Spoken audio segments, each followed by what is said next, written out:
Bismillahirrahmanirrahim. Assalamualaikum warahmatullahi wabarakatuh. Halo teman-teman, perkenalkan nama saya Anissa Halimatus Sadiah. Video ini saya buat untuk memenuhi tugas mata kuliah Filsafat Bahasa. Teman-teman, kepemimpinan perempuan seringkali dijadikan perdebatan di antara para ulama.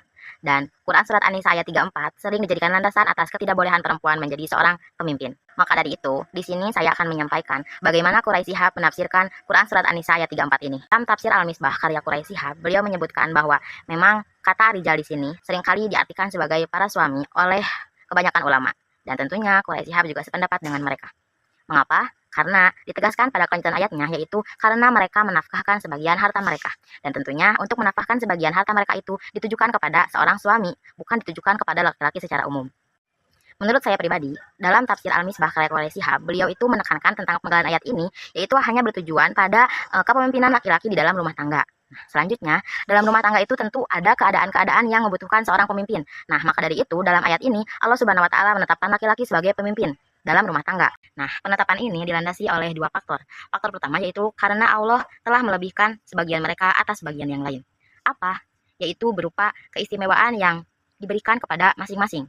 Namun, keistimewaan yang diberikan kepada laki-laki itu lebih menunjang dan lebih pantas untuk dijadikan sebagai seorang pemimpin ketimbang keistimewaan yang diberikan kepada perempuan.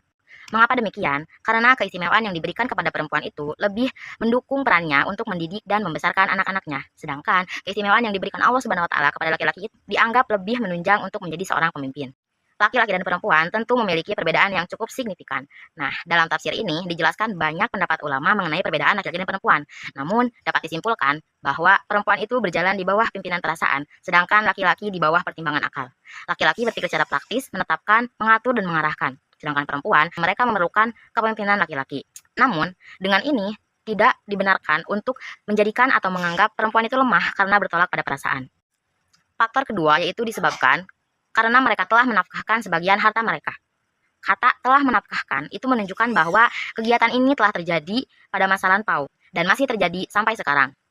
Dalam konteks kepemimpinan dalam rumah tangga, faktor kedua ini adalah yang paling kuat. Dari kedua faktor ini, lahirlah hak suami daripada istri. Istri dituntut taat pada suami pada hal-hal yang tidak bertentangan dengan agama dan hak istri.